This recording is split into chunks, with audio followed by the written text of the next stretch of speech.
Question कह रहा है consider the following reaction P to Q।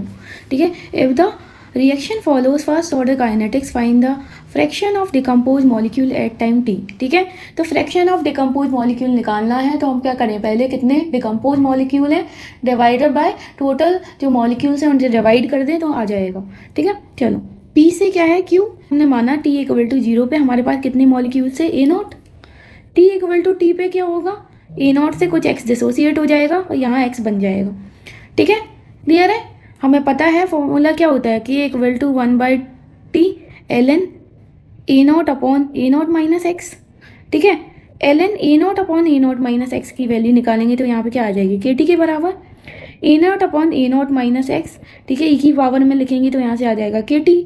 ठीक है, अब क्या करो, यह ए नॉट माइनस जो x है वो अपॉन ए नॉट ये आ जाएगा ई की पावर माइनस KT के बराबर। ठीक है, क्लियर है।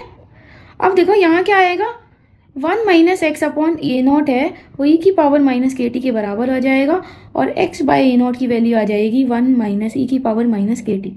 ठीक है, तो यही हमारा क्या हो गया, जो फ्रैक्शन ऑफ मॉलिक्यूल्स डिकम्पोज। चलिए हम अगले क्वेश्चन की बात करते हैं। उसने बोला है 112 decimetre cube of SO2 is given at STP, the number of moles and number of molecules of SO2 respectively. ठीक है, 112 डेसीमीटर क्यूब मतलब 1 डेसीमीटर क्यूब है 1 लीटर के बराबर होता है। तो अगर हम नंबर ऑफ मोल का फॉर्मूला लगाएं, गैस है वॉल्यूम के टर्म में V/22.4 इतने लीटर, यहाँ पे कितना दिया है 112 22.4, क्योंकि 1 डेसीमीटर क्यूब क्या होता है 1 लीटर के बराबर।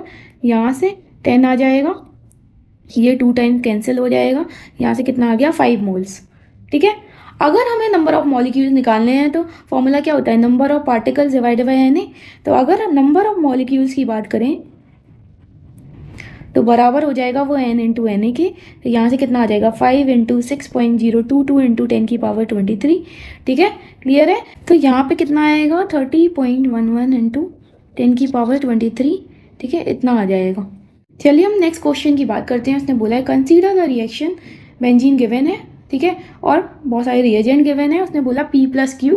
ठीक है, तो value of x find out करना है। ठीक है, देखो अगर हम रिएक्शन कराएं बेंजीन की CH3Cl in the presence of AlCl3 1 equivalent given है, तो यहाँ पे क्या मिल जाएगा हमें, कौन सी रिएक्शन होगी, फ्रीडल क्राफ्ट एल्काइलेशन रिएक्शन। यहाँ पे CH3 लग जाएगा, टोलीन बन जाएगा।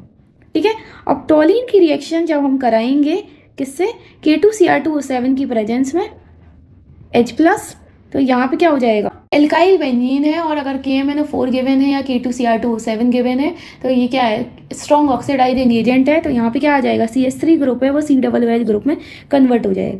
ठीक है, फिर नेक्स्ट दिया है NaOH CaO। ठीक है, यहाँ पे क्या होगा, डी कार्बोक्सिलेशन। ठीक है, यहाँ पे क्या होगा, CO2 गैस बाहर निकल जाएगी और बन जाएगा बेंजीन।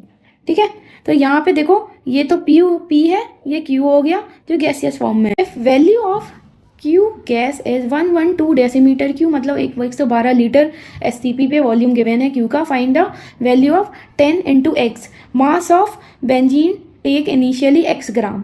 अगर हम यहाँ पे नंबर ऑफ मोल कैलकुलेट करें तो आएगा 0.112 डिवाइडेड बाई 22.4। ठीक है, डेसिमल हटाएंगे यहाँ आएगा 1/100, ये 2 टाइम्स कैंसिल हो जाएगा, यहाँ पे n के वैल्यू क्या आ जाएगी 1/200, तो इतनी मोल्स। ठीक है, अगर हम इक्वेशन से देखें तो 1 मोल बेंजीन से हमें 1 मोल CO2 मिल रहा है, मतलब इनके मोल्स क्या है, बराबर होंगे।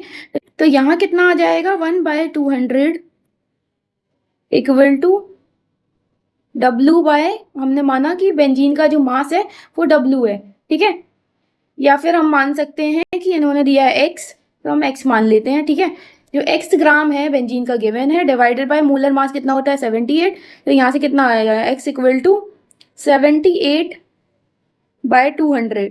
हमें वैल्यू किसकी निकालनी है, 10x की। ठीक है, तो यहाँ से कितना आ जाएगा 10 इंटू 78/200, 0 से 0 कैंसिल हो गया, 78/20। यहाँ क्या आ जाएगा 3.9। तो इसने बोला है कि नियरेस्ट इंटीजर तक बताना है तो लगभग 4 आ जाएगा। ठीक है, चलो अगले क्वेश्चन की बात करते हैं। वो कह रहा है statement 1 maltose is non reducing sugar, statement 2 lactose is reducing sugar. ठीक है, देखो हमें पता है कि जितनी भी डाइसैकेराइड्स होती हैं एक्सेप्ट सुक्रोज, सारी की सारी क्या होती हैं, रिड्यूसिंग नेचर की होती हैं। तो माल्टोज और लैक्टोज क्या है, डाइसैकेराइड। तो जो फर्स्ट स्टेटमेंट है वो तो हो गया गलत, सेकंड स्टेटमेंट है वो सही हो गया, मतलब जो स्टेटमेंट 1 है, 1 क्या है, इनकरेक्ट, और स्टेटमेंट सेकंड है वो क्या है, करेक्ट।